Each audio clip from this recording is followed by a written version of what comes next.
The presenting sponsor of Moon Tower Soccer is FVF Law.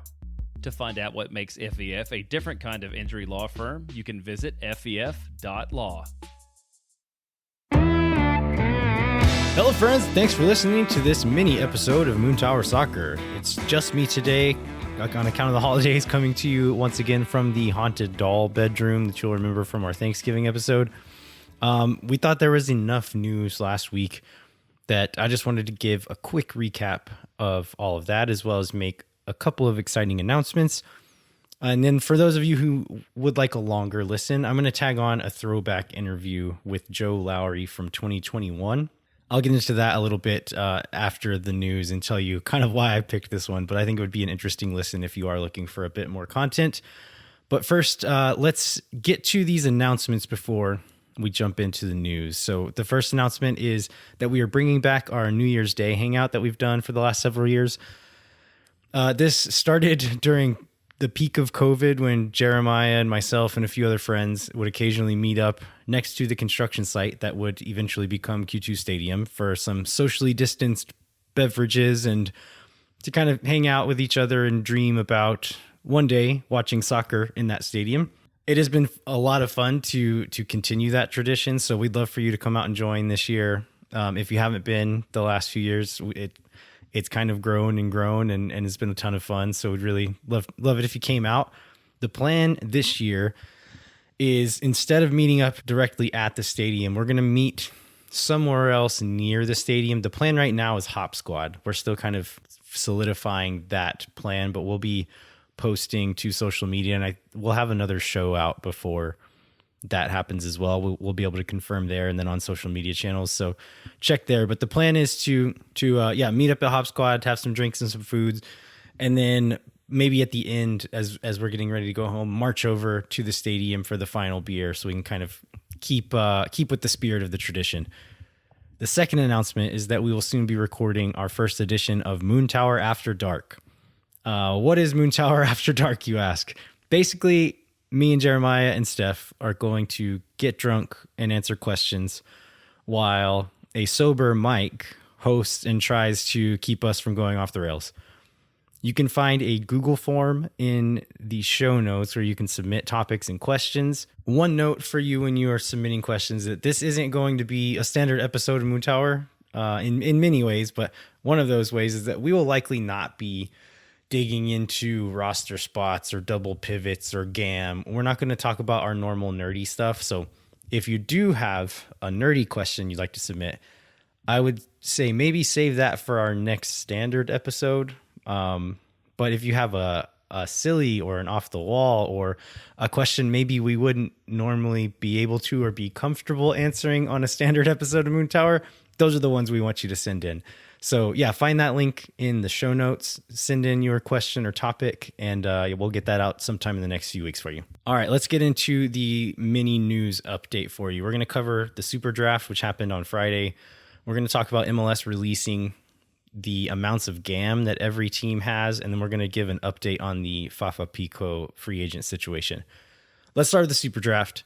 Austin FC had 3 picks in this year's draft. They came away with an international roster spot and 2 players out of it.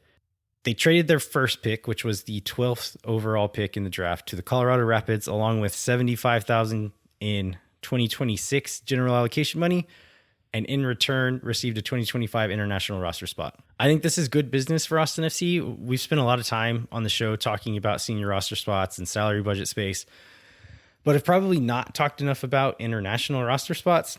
Austin FC was down to only 2 before this move, which means if Burrell is hoping to bring in a DP and a couple of U22 players or maybe something else, this additional international roster spot will give him a lot more flexibility to do so from wherever he can find the best player, as opposed to being restricted to only domestic players or only players with green cards.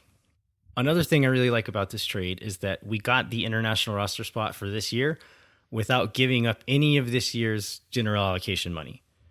You may say, well, what does it matter which year the GAM comes from? And we'll get into it a little bit in the next topic, but Austin FC is still somewhat restricted with cap space in 2025, but in 2026, a few more of these bad value contracts will be off the books. We should have a bit more spending flexibility then. So using future assets to help yourself get better now is a good move, in my opinion, for the situation that Austin FC's roster is in. The last thing I'll say about this trade is that I think it means we should be encouraged. You don't make a trade like this unless you have plans for that international roster spot. So what I hope and what I believe is that Rodolfo Borrell is trying to do what we all think he needs to do and what he should do, and bring in some high impact signings with the limited roster spots that we have, as opposed to signing a few MLS free agents and calling that good enough, which may have been what he was forced to do had we not made this trade for this extra international roster spot. So I think this is encouraging. Still a lot to do, and we'll get into that here in this next topic. But first, let's finish up with the super draft. So we did get 2 players in this draft. So with our second pick, the 42nd overall pick, Austin FC chose Riley Thomas. Thomas is a 22-year-old, fifth-year senior center back from University of North Carolina. He was a third-team All-American and a first-team All-ACC player.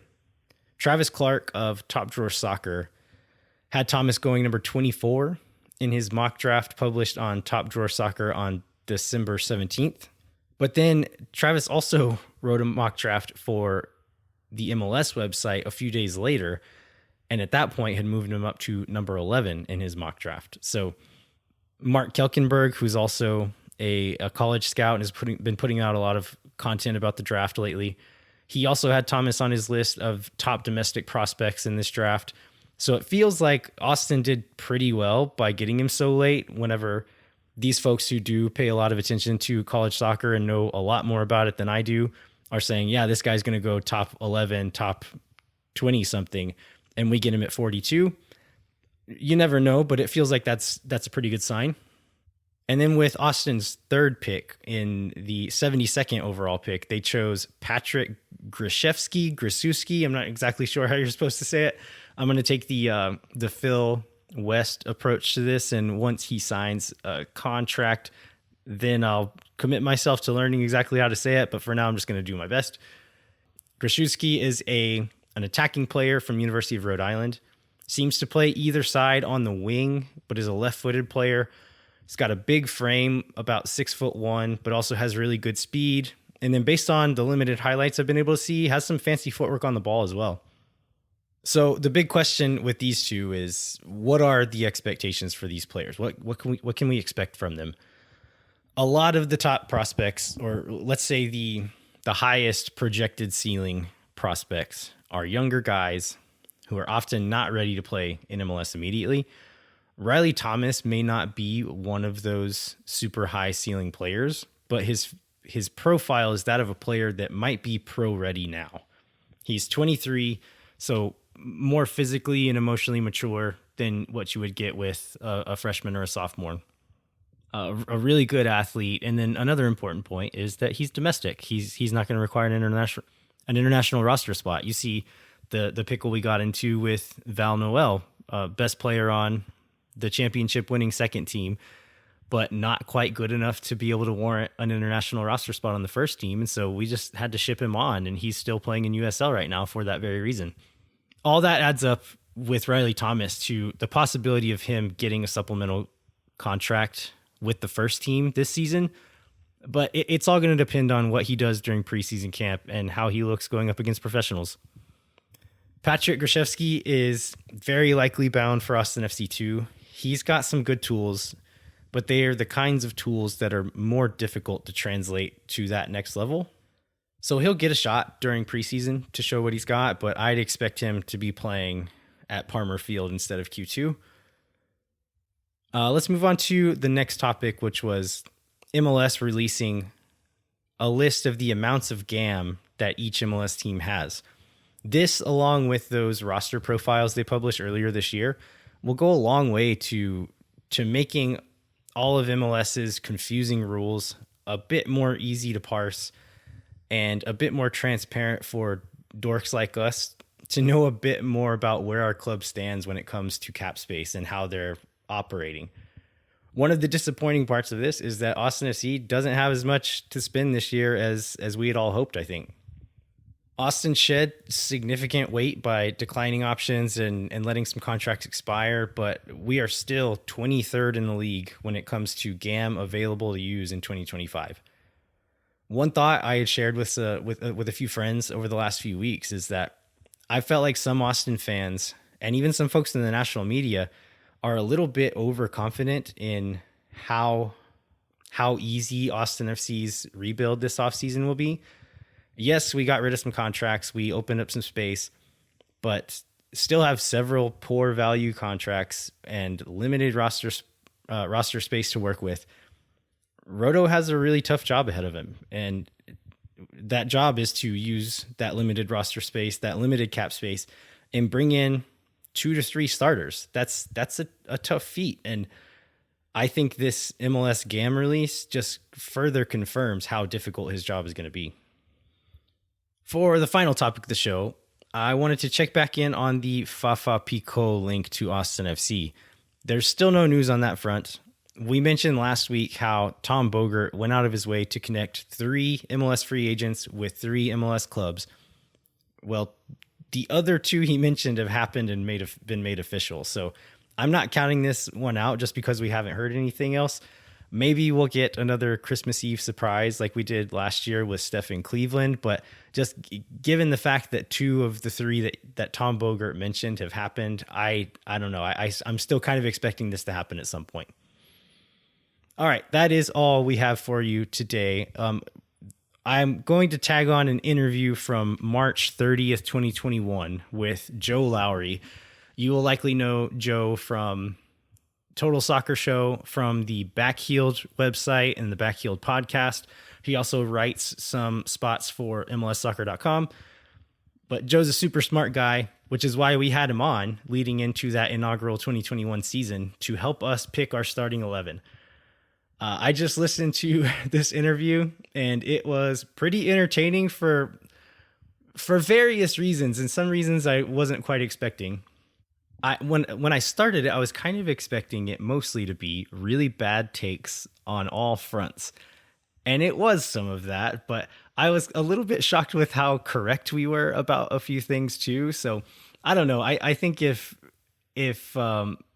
me especially, I have a bad memory for specific details of things that happened yesterday, let alone 4 years ago. So I really enjoyed listening to this, and there's moments where we sounded really stupid. There's moments where we sounded really smart and kind of predicted things that were going to come. And I really enjoyed listening to it. So if all you wanted was the news this week, feel free to turn it off. But if you're looking for some more content and a walk down memory lane, I think you'll find this interview interesting. So hang tight, and we'll be right back with Joe Lowery from 2021. When no one is around.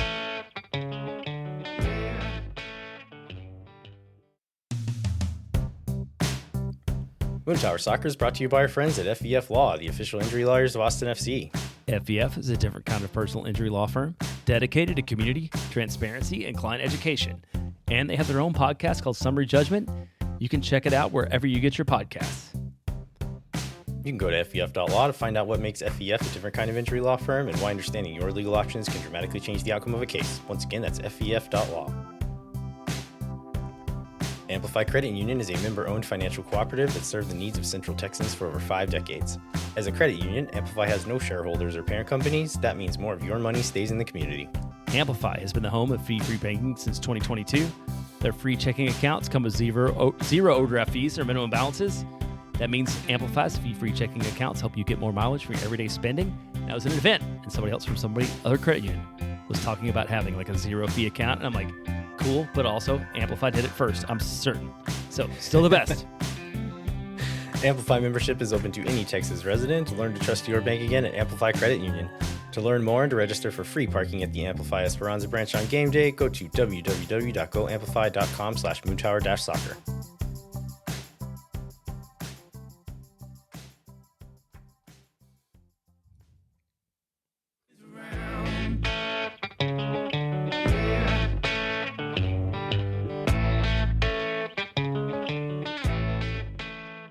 Our guest today is Joe Lowery of MLS Assist and Total Soccer Show, and also has my favorite accidental nickname of any podcast host that I listen to, which is Pepper Joe.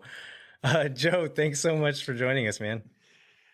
Dude, it is so good to be here. Thank you guys both so much for having me. So I feel like we need to unpack Pepper Joe first, then, right? Like I feel like that has to be for the people that don't listen or don't know it. Let's go there.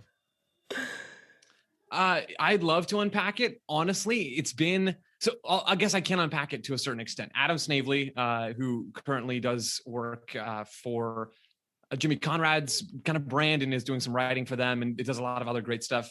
He came on Total Soccer Show, an episode that I was hosting, and one thing led to another, and all of a sudden I was branded as Pepper Joe. I believe that's how it happened. It might have happened on Twitter. Okay, yeah. So Landon, you know more about this than I do. I don't remember the exact wording, but it was, I think Taylor tweeted something along the lines of like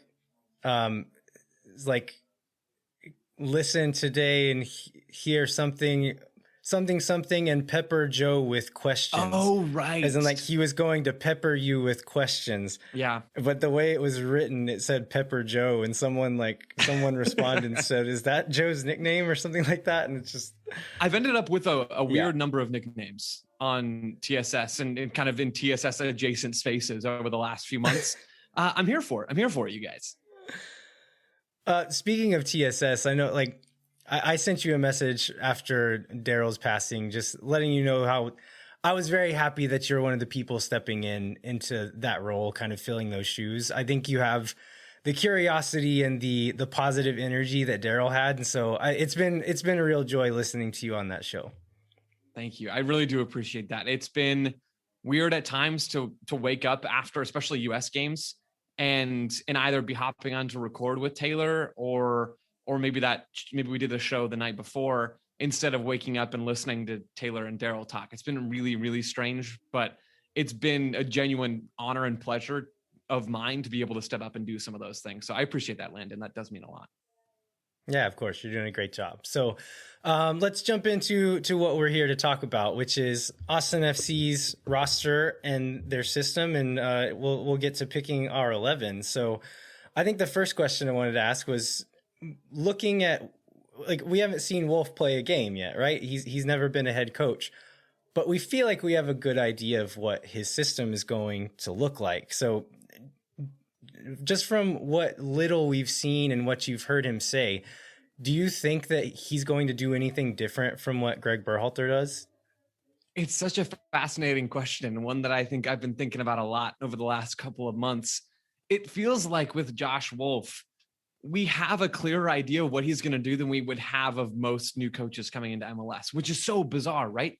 Because a lot of the coaches that are coming into the league this offseason, Hernan Losada in DC, Phil Neville in Miami, there are others as well, but they have something that we can latch onto. They have some footage. With Phil Neville, it's the England women's national team. With Losada, it's some time coaching in Belgium. We don't have that with Josh Wolf. All we have is the coaches that he's worked with. First and foremost, that's Greg Berhalter. So are things going to look the same, or are they going to look different than what Greg Berhalter is doing? That's really hard to answer because, to be honest with you guys, I think Greg Berhalter has changed a lot of what he's doing over the last couple of years. So with Columbus and with the early national team days, there was a difference in shape. With Columbus, it was a 4-2-3-1 with more of a number 10 in Higuain underneath a number 9. Then with the national team, it's more of a 4-3-3 with a number 9 and 2 wingers, 2 number 8s and 1 number 6. And so the shape changed. The principles didn't change in a lot of ways, but the shape did change. And then fast forward a little bit with the national team, starting kind of January 2020, the US have adopted a much more aggressive pressing structure in ways that they hadn't in the full year under Berhalter in 2019. So it's hard to say which version of Berhalter Josh Wolf is going to latch onto, because Berhalter himself has been a number of different versions of himself. So Josh Wolf, if you had to ask, if I had to actually give an answer to that question instead of kind of dancing around it like I've been doing, I would say I think we will see a 4-3-3 from Josh Wolf. Could be way off on this, but it feels like from comments that Josh Wolf has made, we'll see a 4-3-3 that does press, that does try to keep the ball, and looks roughly similar to what Berhalter is doing with the national team right now. Yeah, I think so as well. I think we're going to get more of a national team Berhalter system than a crew Berhalter system. So, but yeah, like you said, we don't know. And we've heard very little of what he's said that he's going to do defensively.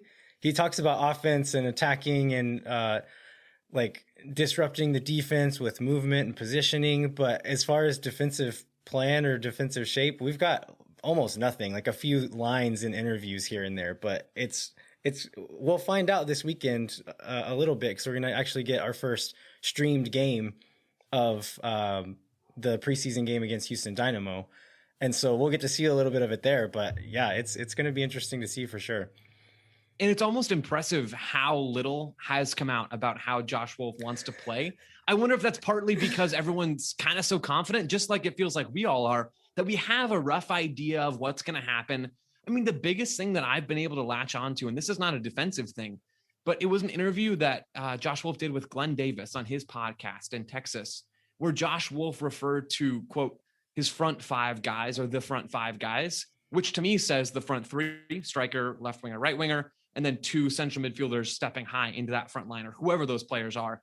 But you're probably going to get that out of a 4-3-3 rather than a 4-2-3-1. So, I mean, we're latching on, we're grasping at straws here. And so I'm with you guys. I'm excited to see something of what this team's actually going to look like as we get that preseason game.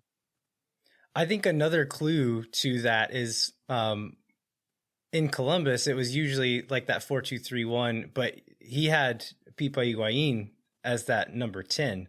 Austin FC don't have a player like that right now. They don't have that true number 10 player, which is another clue as to why I think they're going to do that dual 8 system instead of having a true number 10 there. But Jeremiah, you probably have some other ideas on why we don't know much about Wolf's system too, right?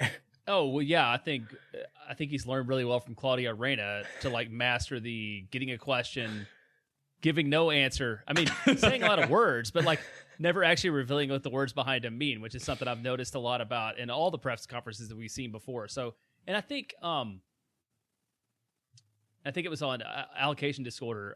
Sam Stachel was talking about front offices that never leaked. And I know when Claudio was like at NYCFC, they were like a closed door, you know, and you never really found out what was going on the inside. And I feel like he's brought that to Austin, and that seems to fit with Josh too. So we're just sort of speculating and guessing from little bits and pieces of what we hear. There's a certain art form to saying a lot, like saying as many words as you can in one answer, but saying as little as you can, like you're saying there. I mean, I want some sort of ranking system that ranks MLS coaches or front office members, whatever, and gives us that ranking of how good they are at saying the most without saying anything at all. Yeah, I'm with you. Claudio and Josh would make the playoffs in that table for sure. All right, let's jump into building our 11. So I think the way I want to do it is starting from the back and just kind of zigzagging our way through the 11 there. So at goalkeeper, who do you have at goalkeeper, Joe? This is a tough one. There are a couple spots in this 11 for me that are a little bit up for grabs, but maybe none of them more so than goalkeeper. Between Brady Scott, Andrew Tarbell, and Brad Stuver, I lean towards Andrew Tarbell or Stuver just because I have that past MLS experience where Brady Scott doesn't really spend a little time in USL, some time in Germany with Cologne before then. But Tarbell's gotten, I believe, either the most minutes out of these three or again right on par with Stuver. It's hard for me to really pick one between those two guys, but I threw a dart at the dartboard, and Andrew Tarbell's name came up first by first name alphabeticalism. So that's what I went with. Yeah, Tarbell has like actually quite a few minutes in MLS. I think this is right, but I think he has almost 50 appearances in MLS, where Stuver has, I think, maybe like 10 in his whole career or something like that. And so I think Tarbell, whether or not we should feel good about that, I'm not sure. He showed some promising signs in the playoffs last year, but we have not that much to go off of. So do you think Austin fans should be concerned or nervous about not knowing who our keeper is and not really knowing about who the favorite is? Maybe. I do have goalkeeper as one of the items in my list of potential weaknesses, but it is potential. I don't think there's reason to be concerned right now. I'd be mostly curious about how Josh Wolf gets these players to build out from the back and how they're able to contribute with the ball, if that is in fact how he decides to play, like we think he will. I think that's going to be important. And we're just going to need to see reps, and we're going to need to see game time. And if things are going poorly, then you start to raise some questions and have some concerns. But I think it's fine, if not, necessarily a great spot to be in. I'll probably say this about a few positions today, but I think Tarbell is the pretty clear favorite to be the starter at the beginning of the season, but I think by no means does that mean he's going to be the starter at the end of the season. I think there's going to be a lot of competition, in a good way, I think, in some of these positions, but there's definitely going to be spots to be won and lost in this starting 11 for sure. Moving on to the next one, I think this is one of the easiest ones to pick, which is right back. I've got Nick Lima. I'm assuming you have Nick Lima there as well. Ding, ding, ding. Yeah, Nick Lima over Hector Jimenez, who's got to be the backup in that spot, right? He's played there for the Crew. Josh Wolf knows him. Those are good things. Josh Wolf also knows Nick Lima, though, right? They've spent time together with the national team under Greg Berhalter. And so they have that working relationship.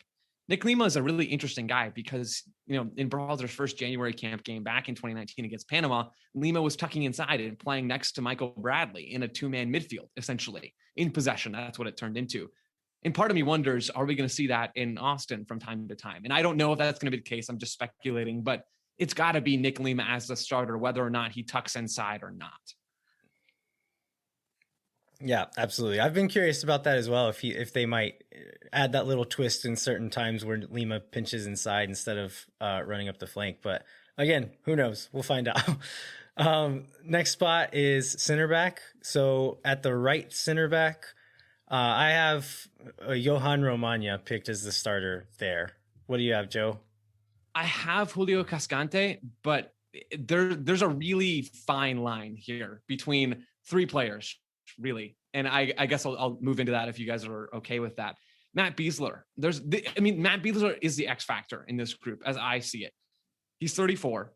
If he has enough mobility to play in this team, I think he's going to be that veteran presence in the back line. And maybe I'm way off on this, but I think he's going to be that left-sided center back, pinging passes. He can drive forward. It's so comfortable on the ball, really fun to watch in possession. But if he's a liability defensively, you can't really have him in there as much as you'd like to. So if Besler can play and if he can start and be relied upon, then I have Besler and Cascante, with Besler on the left, Cascante on the right. And if he can't, then I have Romagna on the right and Cascante shifting over to the left to cover for Besler as that more mobile option on that side. Even though Cascante is right-footed, he can do the job on the left. But again, all this depends on Matt Besler for me. Yeah, Cascante is kind of a luxury in that sense, in that I think his last year and a half or so at Portland, he mostly played on the left side, even though he is right-footed. So he's comfortable on that side. I'm not sure if that's his best spot or not, but I think regardless, even if Besler does still have enough in the tank to be the guy at that spot, he's going to need spelling, like he's going to need rotation. And so I think all three of those guys are going to get a lot of minutes. And then probably even see some of Freddie Kleeman as well, the SuperDraft pick. But Jeremiah, if you had to pick a theoretical starting 11 tomorrow, who would you have at your center back pairing? Yeah, I would agree with Joe for tomorrow. Like I feel like Romagna has a ton of talent, but he's raw, and so I would see us starting the season with Besler and Cascante. And I think if Besler falls apart and we had a lot of the year with like Romagna and Cascante, I'm also very worried about how many goals we're allowing per game too. Not that there's a lot of potential there, but like we know, or we've seen, Cascante has some tendency to kind of make bad mistakes from time to time. And I feel like Romagna is kind of the same way. Like he's got a ton of talent, but he's super raw. And I think it could be a bit of a mess at the back if we're relying on those two guys for like 2/3 of the starts at the center back position. Yeah, it does. Joe, have you seen much footage of Romagna? Yeah. No, that's right in line with kind of what I was gonna jump in with. I've watched some footage of him, and I totally agree with you, Jeremiah. He, to me, looks like a player who has a lot of defensive upside and can cover ground and can move well defensively, strong, hard to knock off the ball, but doesn't look like a progressive passer. Doesn't look like a guy who's going to drive into midfield like Matt Besler. They almost seem like center backs at the total opposite end of the spectrum. Besler on one side, the more attacking-minded center back, and then Romagna on the other side, the more defensive-minded center back, which is interesting to me. I wonder why. I think I read a quote from Josh Wolf talking about how, they moved Cecilio Dominguez to Paraguay, which is where Rodin Redes is. They're at the same club. And then while that's happening, they see Romagna and they say, oh, that's a player we could use. And that's interesting to me because it doesn't really look like the type of center back I would go out and get if I'm trying to build a possession style, because he doesn't pass the ball at a super high rate or a super good rate either. So I'm curious, and that's not a bad thing. That's not to say you can't use different types of players and you can't mold younger players. Romagna's only 22 into the kind of player you want them to become. But Romagna's a guy who I think will take some time to adjust to MLS, as will maybe some of the other players on this roster. Yeah, I got to watch quite a few games of Romagna's at Guarani, and they played pretty fast and loose at the back. There wasn't a lot of organization happening there. Yeah. And so Romagna would find himself chasing a forward out to the touchline with one guy left behind him. Yeah. And so, and it almost seemed like he was either encouraged or not told not to do that, because it happened a lot. But it's like, it wasn't always ideal positioning, but you got to see his recovery speed and like what he was able to do getting back. And so physically, he's extremely capable of doing that kind of stuff. And I don't know that he's not capable of playing in a more structured system. We just haven't seen him do it yet because Guarani was definitely not that. And so, I think that's the X factor there, is just how quickly is he going to pick up a more rigid system. Whereas Cascante knows the league really well, has played in more possession based systems like that before. And so, he might get the nod first, but I think over the length of the season, Romagna has a real chance to become a really good player in this league. Yeah, I agree. All right, moving over to left back. Who do you got, Joe? I have Ben Sweat, which, I mean, maybe you could see and hear some reluctance in my voice and see some reluctance as I said that on Zoom. But I mean, Ben Sweat and Zan Kolmanic are the two options here, right? Kolmanic right now is off with Slovenia with the U21 team in the Euros, the U21 Euros. He'll be back before the season starts, as far as I can tell. I don't know how the quarantine process is gonna go, but if we're picking a theoretical starting 11 for the start of the season, it's got to be Ben Sweat, right? Just because of the timing. Kolmanic hasn't been in this group. He hasn't spent enough time with the group, and he won't have spent enough time with the group by April 17th, that Saturday, I believe, if I have my days right. I mean, he just won't be ready for that LAFC game unless I'm totally underestimating his ability. I don't think Ben Sweat is a great left back, but someone that I think Josh Wolf will have worked with before with the national team, if I'm not mistaken. Someone he knows and has played against in MLS and sees something in. I just am not sure I see those same things. He also is someone who had his best years under Claudio Reyna in New York. Yeah, there you go. But I've the same sentiment. I'm like, Ben Sweat's fine. He'll do a fine job there. But the other option right now is Aiden Stanley, who's a SuperDraft pick, who as of right now does not have a contract with Austin FC. He's a trialist at the moment. So I guess if we had in a pinch, I mean, Jimenez can play on the left as well. And so you at least have someone who can play there in a pinch. But I think watching some footage of Kolmanic, I haven't seen a ton of it. He's a really dangerous crosser of the ball, puts in really good service with his left foot, and then is a pretty good proactive defender in a counter press situation.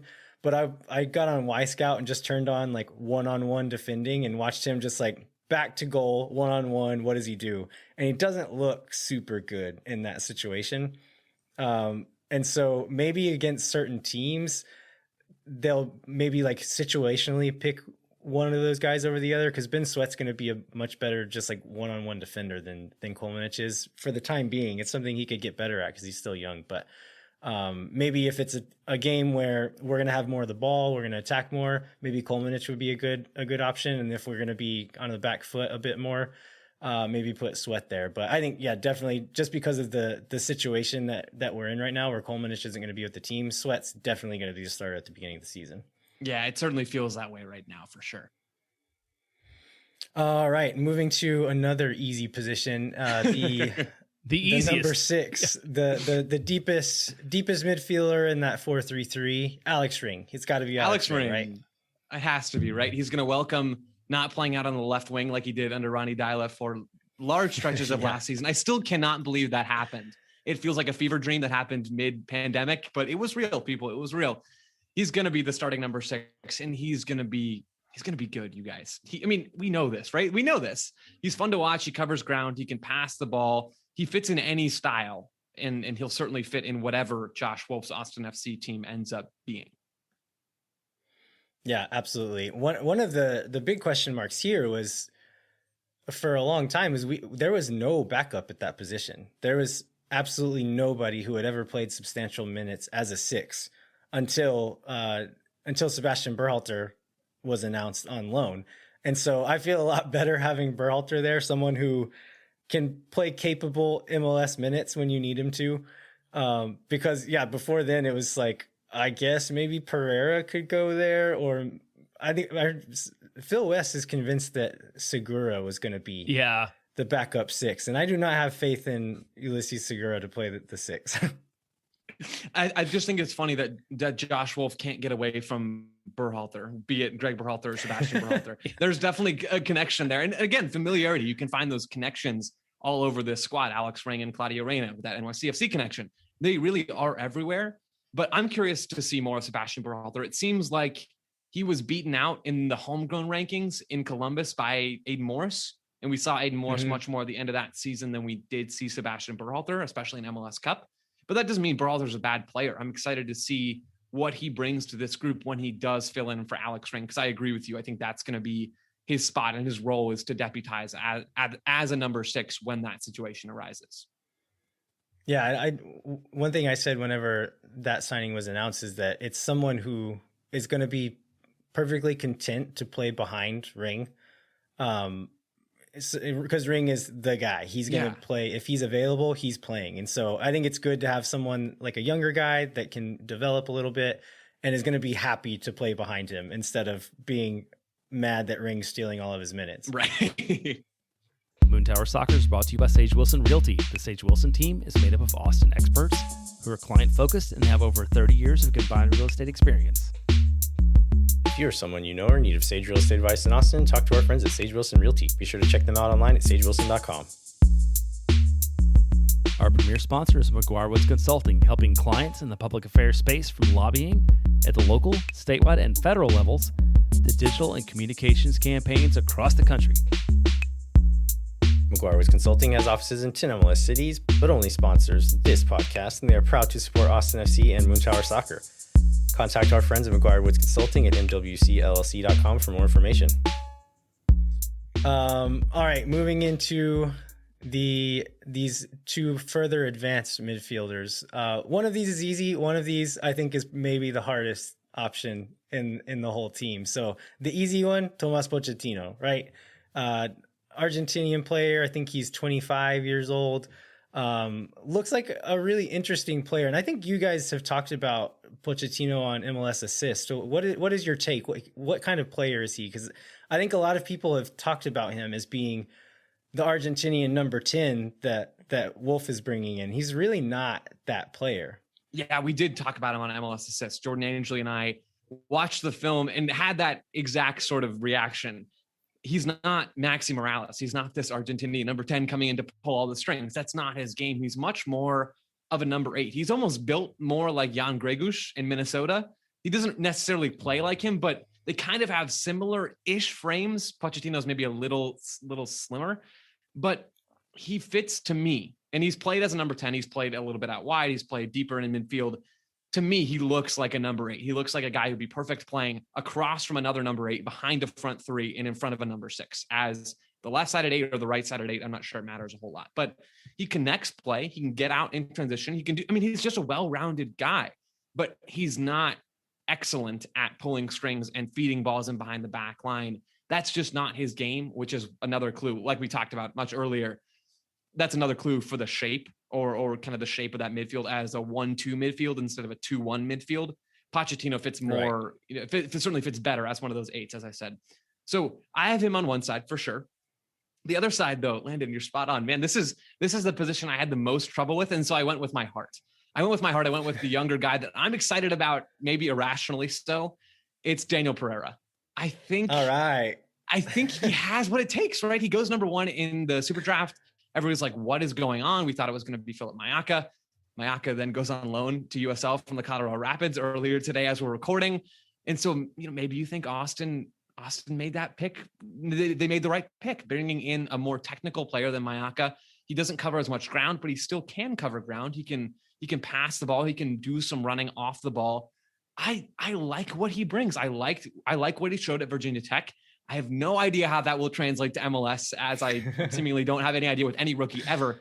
But he looks to me like a guy who has potential, and I want to see it.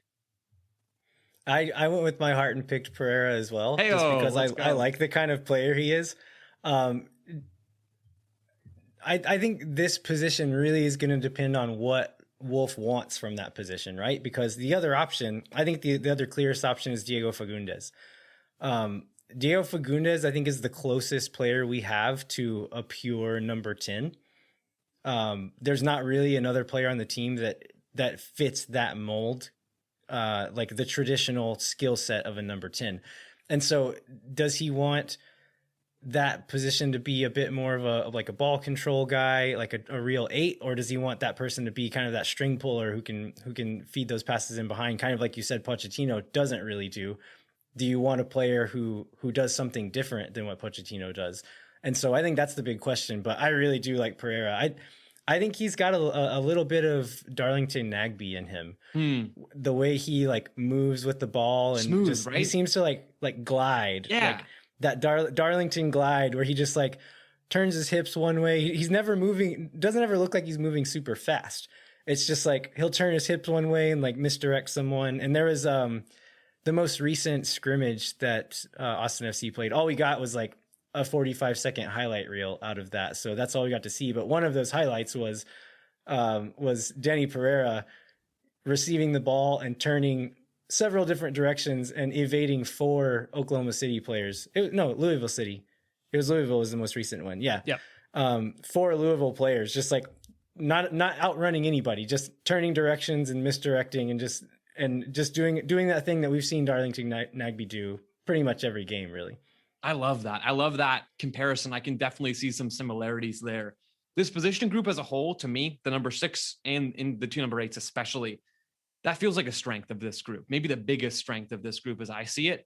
They have real depth. They have solid first line guys, especially in Ring and Pochettino. We think Pochettino is going to be good in that spot as a designated player. But then you've got Ulises Segura, not someone I'd feel confident starting every game, but has gotten some real minutes for DC. You have Sebastian Berhalter, as we talked about, as depth at the 6. Maybe Segura plays there as well from time to time. Then it's Jared Stroud, a guy who I've liked with the Red Bulls and in that organization. And then Diego Fagundes, who I wouldn't be shocked to see him or Stroud or Segura really start as that other number 8 across from Pochettino. When you have 4 guys, maybe they're not MLS stars. And certainly we're not thinking they're going to be. But you have 4 guys who could all be in contention for that spot and play at a decent level. That's a good place to be in your expansion season coming into MLS. I was talking to a friend of ours here in Austin, Chris Wellhausen, and he brought up the point that Jared Stroud might find a way into that spot in certain games if they want to lean into a pressing system and to have a bit more energy in that second spot there and do more of that high energy work that maybe Pereira and Fagundes wouldn't be as well suited for. Yeah, that's a great point. I could see that as well. Jeremiah, who would you pick in that spot?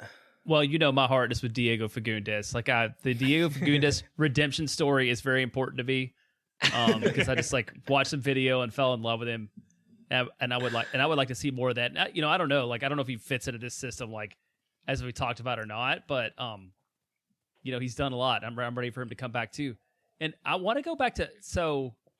We've got this really dumb nickname for Pochettino that some people are trying to make happen. And I feel like Pepper Joe's the person to give us an opinion on it. So, oh, no. So what do you think about Tommy Pokes?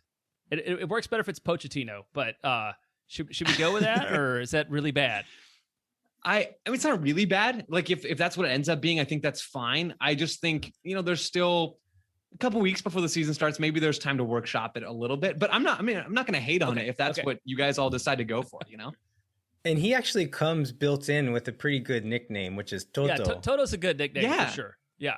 I think that might be a bit better. That we might not need to reinvent the wheel on that one, but I mean, I'll go with the masses. I'll go with the masses, you guys. All right. The next position I want to go to is the left wing, and my guess for this position is going to be the man with his first name on the back of his jersey, and that's Cecilio. Yeah, which is a great move, by the way. I mean, it's Absolutely. It's sick whenever I think it's cool whenever players do that, and it might happen for various reasons, but I have him at that spot as well as the club's first ever designated player coming in, and he's been in Paraguay as well. He's a guy who can cut in on his right foot. We talked about him on MLS Assist earlier today as we're recording on Monday. And he's a guy who loves to shoot a little bit too much, as far as I can tell. But if he can become a bit more of an efficient player in terms of his shot selection, he can get into dangerous spots. He's very tricky. He's not the most athletic guy, but he's hard to stop 1v1. If you can switch the ball out to him on the left and have him run at an opposing right back, that's a good spot to be in. He can drift across and be in central channels or drift over to the right side or start on the right side. He's a really versatile guy in terms of his positioning and dangerous on the ball. I think he has the ability to produce an MLS. I don't know for sure. We're gonna find out with all of these guys, really. But he's a talented player who I think definitely will start on the left on opening day.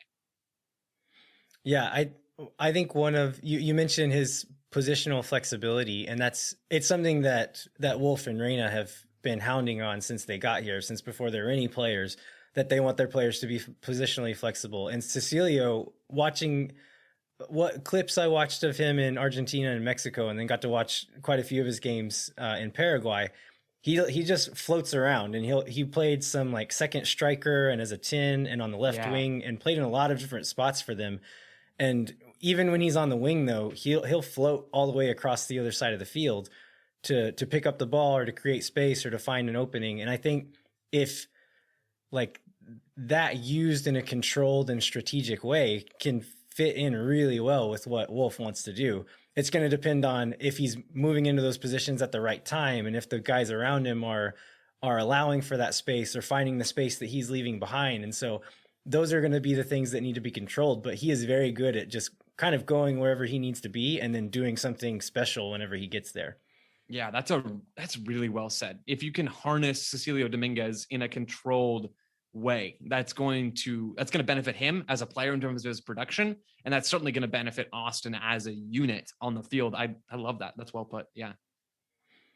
So one kink I want to throw into our plan here is, in the two scrimmages that we've seen so far, it looks like Cecilio has been playing as one of those two inside midfielders quite a bit. And so Wolf has said in interviews that he can play the 10, he can play in the wing. So he's not saying like, oh no, he's not going to play on the wing. I still think like just with the players we have, that's going to be his strongest position and what we've seen of him in the past. But he has been playing as one of those two inside guys. And so I'm curious as to maybe one of the options, instead of Pereira Fagundes next to Pochettino, if we see Cecilio there sometimes, and then someone like Kakuta Mane or John Gallagher on that left wing, which Kakuta Mane has looked really good in these two scrimmages as well. Someone who we haven't really talked about that much, but is like shown really well in these scrimmages apparently. And so I still think Cecilio's primary spot is going to be on the left wing, but I think him moving inside and starting in one of those dual eights is something we could see as well. Yeah, maybe you use him in that spot as the left-sided number 8 against RSL or against Vancouver, teams that are probably going to sit a little bit deeper and let you have more of the ball, and it's your job to break them down. Minnesota maybe is another example. Portland. There are lots of teams like that in the West, even Seattle. Maybe you sacrifice a little bit of defensive work in midfield and you really go for it, and you put Dominguez there and you put Mane out on the left, or you put John Gallagher out on the left, and you ride with that, and you say, yeah, we're going to break you down and counter press and not lose the ball and not have to track back. I can see that. I have not thought about that before. And now I'm very intrigued. All right. Moving to the number 9. I think this one is fairly clear, but it's also maybe one of the biggest variables in how Austin FC's season is going to go is this position. So I think Danny Hoesen is the obvious choice. I imagine you have the same person. I do. I have Danny Hoesen over Aaron Schoenfeld, and I completely agree with you, Landon. This is an X factor, and I have this on my potential weaknesses list as well. But I mean, it could turn out not to be a weakness. Danny Hoesen's had a weird MLS ride so far, right? Playing a lot under Matias Almeida and then not playing so much under Matias Almeida. And when he was playing, spending some time up top, sometime up top as part of a front two as a lone striker or out on the wing, which makes more sense with how San Jose play, but still doesn't make a lot of sense given that he's a number 9. He's not a winger. He's not going to bring 1v1 ability. He's much more of a, I can drop a little bit, play me the ball, and then I can turn and then get in the box, or I can just do classic number 9 things. I think he's going to be allowed to do number 9 things under Josh Wolf in a controlled environment if everything goes according to plan. And he could turn out to be a solid player. He's had some solid seasons statistically in terms of his expected goals in the past. He's also had some seasons that weren't so good, but I think that's partially affected by the position changes. So I expect him to be the starting number 9 on opening day against LAFC. And I think he'll get the majority of those minutes this year as long as he's healthy. And he could turn out to be a really strong addition for this group, or he could turn out to be pretty poor. And honestly, time will tell. I think if there is a setting and a system that Danny Hoesen can succeed in, then this is the one, right? Like he had a media availability last week, I believe it was. And something that he brought up was that he's Dutch, right? And came up through the Dutch system of play. And he said that Wolf's system is something that he feels very at home in, where he can kind of drop into midfield and play with the midfielders some. It's something that he's pretty good at. And I think Cecilio Dominguez, like you said, likes to cut in on his right foot and move inside. And something that I saw a lot with Guarani was him cutting inside and then playing a 1-2 to either one of those midfielders or to his number 9, and then making that run in behind for like that dinked in pass. And Hoesen's a good passer of the ball and is good at kind of those combination things there. And so I think that combination could be something really good, but again, we don't know. I think this is also maybe one of the strongest positions for Austin FC. Still has that one designated player spot left that they're going to fill in the summer. And so I think Danny Hoesen has, he needs to prove to Claudio Reyna and Josh Wolf that they don't need to fill that spot with the designated player. Yeah.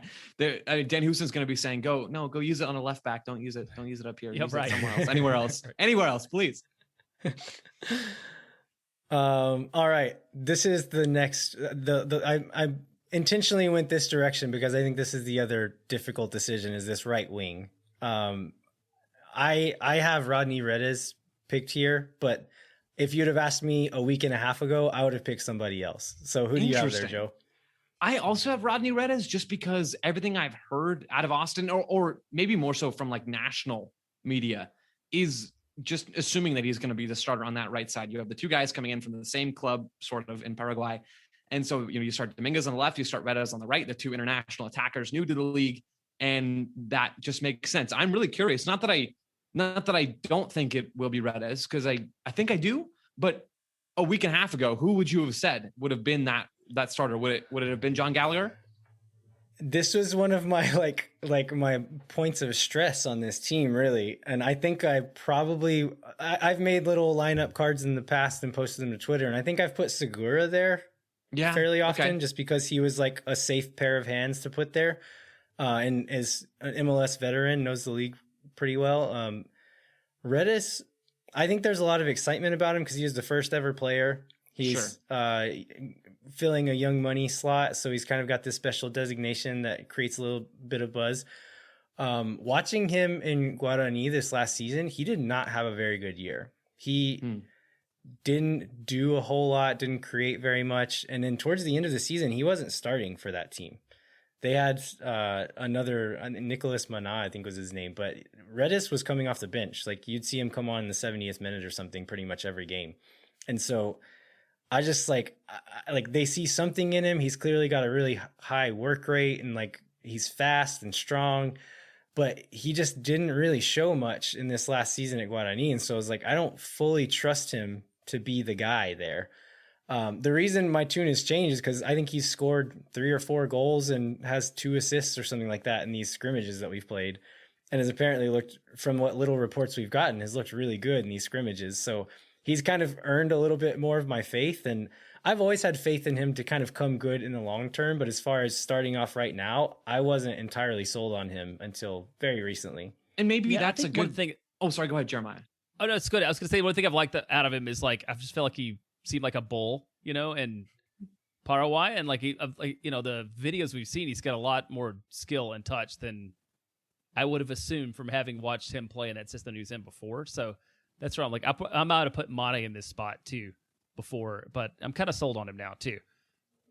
And maybe waffling back and forth or not being entirely sold on a younger guy like Rodney Redes, maybe that's not a bad thing, right? Especially in 2021 with how crazy the world has been. I mean, these guys' lives have been insane, just as a lot of ours had as well. But I mean, especially for athletes traveling and doing different things like that, like the world's been so crazy, and coming into MLS is already an adjustment for players coming in from South America.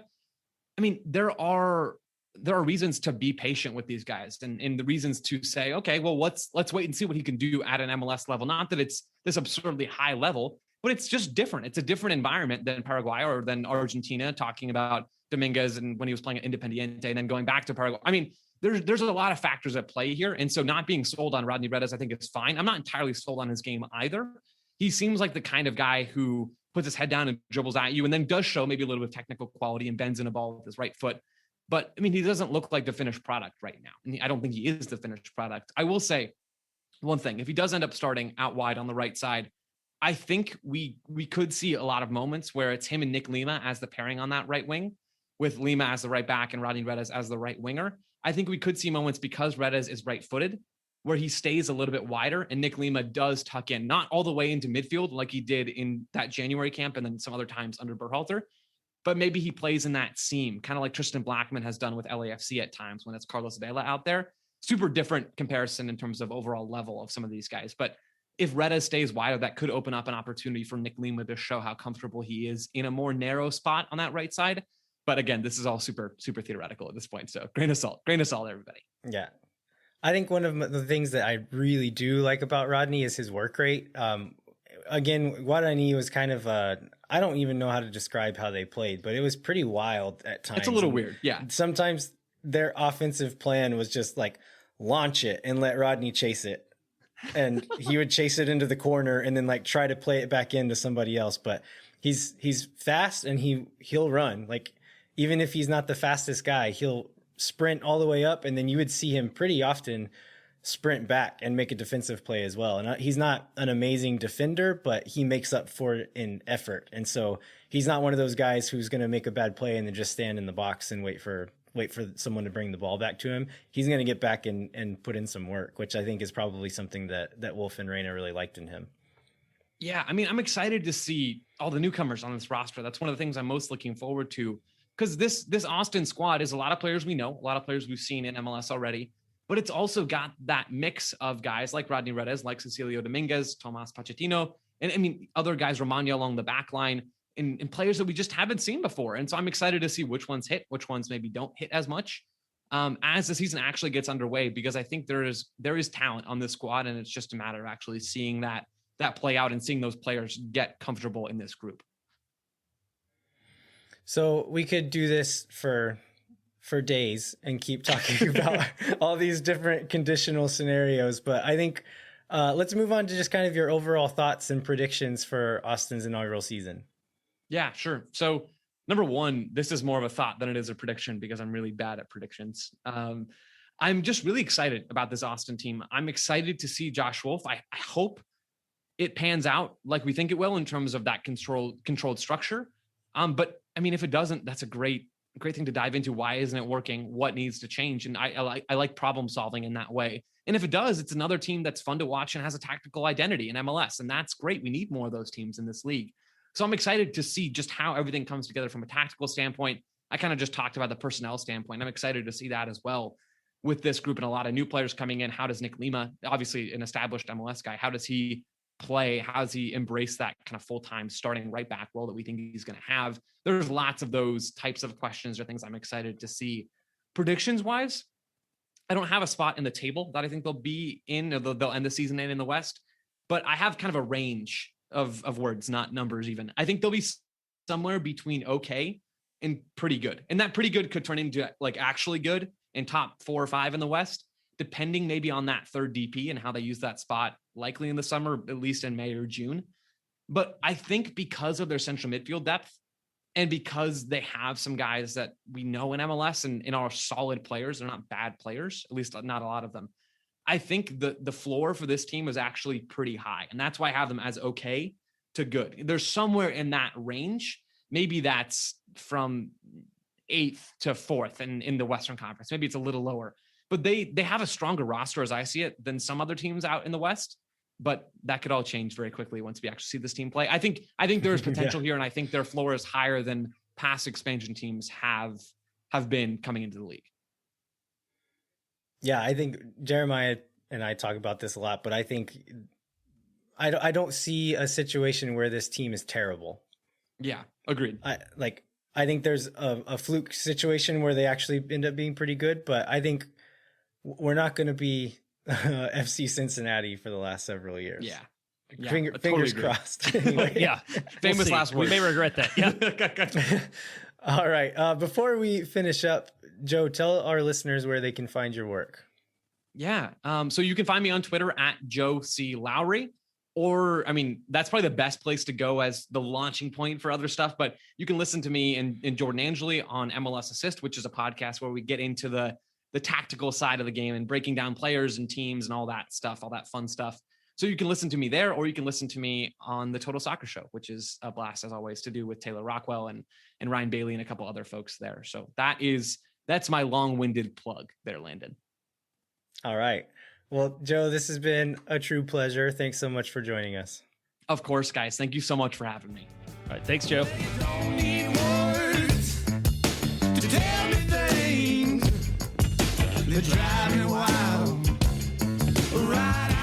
All right, we want to thank Joe one more time for joining us. We had a lot of fun talking to him, so we hope you all enjoyed that and maybe learned something from him as well.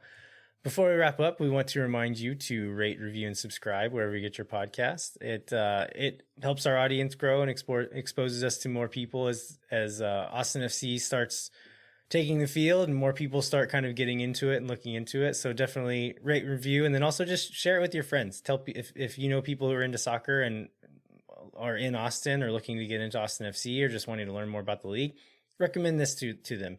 Because that's really the fastest way that this is going to grow and like what's going to help us the most. And so if you like this show, tell someone about it.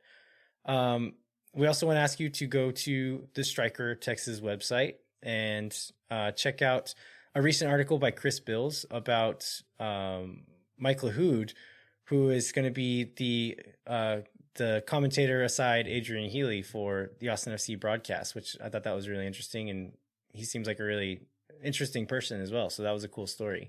Yeah, I liked it. His I mean, he's got a good adventure, right? I mean, he had a good where he grew up and how he got here and like his journey as a player. And I think we talked about this before, like as a coach, not as a coach, as an announcer, sort of how he's developed, and he brings a lot of enthusiasm. He tweets a lot, which is good. We enjoy that. And speaking of tweeting, if you want to continue the soccer conversation, check us out on Twitter at either jbentley_ATX or El Viajero 87. So what is the source of El Viajero 87? Because I don't think we've talked about this on the show. Oh, it just means the traveler. And then the 87 is the year I was born. It's not very deep. It's okay. Yeah, it's not that interesting. That's why I haven't talked about it before. But now we know it's fine. J Bentley ATX is also not that like dynamic or interesting, but all right, at least it's easier to remember than Arnold, John, which we talked about his too. All right. Well, thank you for listening to this week's episode of Moon Tower Soccer. We will be back in 1 week with more Austin FC news and an interview with Phil West. We're going to talk about just kind of give our annual MLS preview, which we've done for the last couple of years with Phil. So we're looking forward to that. Will Phil pick Atlanta? Will Phil pick Atlanta United to win again? Probably. Yeah. Yeah. So we'll be back in 1 week. Until then, I'm Landon Cottom. I'm Jeremiah Bentley. We'll catch you next time. No one is around.